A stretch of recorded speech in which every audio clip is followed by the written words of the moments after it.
Dahil may nagre-request ng actual product na ating writing pad, so ito, gagawa tayo guys. So dahil, ayan, masunurin naman ako. Sure.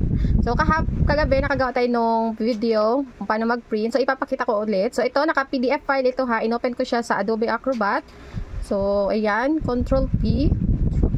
So, dito sa properties guys, isa-set natin yung size ng ating intermediate pad. So, ito yung listahan natin. So, dahil inches tayo, kailangan natin siyang i-convert. So, 200 mm by 250 yun siya.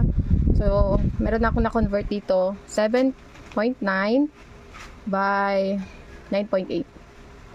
9.8. So, pag okay na, so, standard bibid tayo. And dito guys, so huwag kayong malito ha, dahil actual size na yung nakasalang dito. Ayan. So, nakat ko na siya. So, pre-cut na ito, na papel yung ginamit natin. So, i-fit natin siya. Kasi kung nag-actual size tayo guys, tapos pre-cut na papel yung gagamitin natin is mapuputol yung ano. So, dapat naka-fit siya. So, pag okay na, set lang natin kung ilang ano. So, 50 leaves tayo. So, after natin ma-print lahat ng 50 pages, so, babalik lang natin siya sa printer. So, i-flip lang natin, balik sa printer, and printahan natin yung, yung back naman. So, ganun lang naman siya kadali. So, ayan, take note, kapag pre-cut yung ginamit nyo, kung nakakat na yung papel, so, hindi talaga siya magiging borderless, guys. So, pero okay lang naman, kasi tingnan nyo, maliit lang naman yung ano niya. So, ang kagandahan lang, kapag natapos na siyang i-print lahat, so, direct na tayo maglagay ng padding glue. And, mamaya sa cover naman tayo mag-print. So, ibo-borderless natin yung cover natin. O, diba? Guys, napaka-smooth lang ng print natin. And, ayan, super ganda ng papel natin kasi white na white, tsaka ang tingkad niya. So, mamahalin talaga. Sure. So, ayan, o. Napaka-smooth niya. So, ayan, pre-cut na ito, ha. Size na talaga ito ng ating intermediate pad. So guys, magpiprint naman tayo ng ating back cover ng ating intermediate pad. So ito yung napili kong design. Cutie cutie cat cat. And syempre Mami Jen Vlogs. Yung section natin, section Facebook. Lang natin. And yung gagamitin ko na printer is Canon G1010. And sa papel naman is yung calling card paper na 250 GSM. So kapag ganito guys, na hindi na naglalagay ng phototop, so calling card paper yung ginagamit ko. Dahil hindi po siya nagmamark or wala siyang roller marks or shark teeth. Kapag glossy kasi, may shark teeth talaga siya. So, dahil din na natin maglalagay ng phototop dito, kasi kung lalagyan natin, hindi po didikit yung glue. So, sa pag-print nito guys, so, inopen ko siya sa Adobe Acrobat, and pagka-open natin, ayan, yung papel na gagamitin natin is A4 size, dahil yun yung paper na meron tayo. So, pwede naman mag-pre-cut din kayo, pero para ma-borderless natin itong cover natin, so, ayan, A4 size ito. And pindutin nyo itong actual size, guys. So, hindi fit ha, actual size. And ganito na siya. Pag okay na, i-print nyo lang siya. So, naka-high settings yan. Naka-high na yan siya. So, pag okay na, i-print nyo lang siya. So, guys, ito nakapag-print na tayo ng cover. Ayan.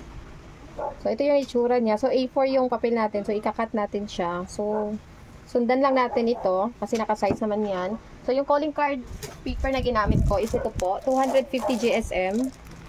So, kapag hindi nagagamit ng phototop, guys, calling card paper yung ginagamit ko kasi wala siyang roller marks or shark teeth. So, tingnan nyo, flawless na flawless. So, kung gagamit naman kayo ng phototop, so pwede yung photo paper. Pero kapag naka-padding glue kasi, tapos gamitan nyo ng phototop, so hindi siya didikit. So, ikakat lang natin siya. And ito, after natin siyang makat. And ito, natapos na din nating printahan itong natin, intermediate pad. So, tingnan nyo guys, ang ganda.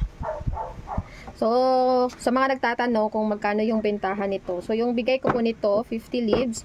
So, nasa, 50 leaves, nasa 90 pesos. So, ayan. So, make sure lang guys na naglalagay kayo ng scratch sa front at saka sa back para hindi masira yung natin. So, ito lang yung gagamitin ko na glue kasi until now, hindi ko pa nahanap yung brush ko. So, pero maganda talaga gamitin yung padding glue. So, maganda din naman ito. So, dahil wala tayong brush, kakamayin ko kasi siya. So, ayan. Lagay lang naman natin ganyan lang. So, 50 leaves ito ha. So, kapag may nagtanong, bakit mahal? Syempre, customize siya. So, Sabihan nyo na lang yung customer nyo kung ayaw mahal. So, doon na bumili sa mall. So, yung customize naman guys is ano lang, optional din naman yan. So, sa mga ano lang din, di naman pwede na babaan natin yung presyo natin. Malulugi din tayo. So, dapat yung may kita din tayo. Kasi, nag-business nga tayo para may kitain, di pa. So, papatuyuin lang naman natin siya. So, guys, tuyo na siya. Di ba super bilis? So, tatanggalin lang natin.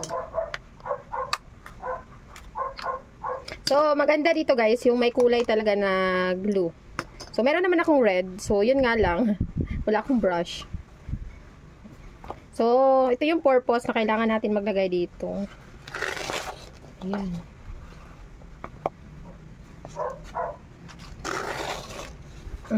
O, diba? So, ito na yung finished product ng ating intermediate pad. And back-to-back print na din yan. So, meron tayo ng... Makamikpis kasi tayo. So, ayan. May susulatan na tayo. And ito yung likod niya. Ayan. O, diba?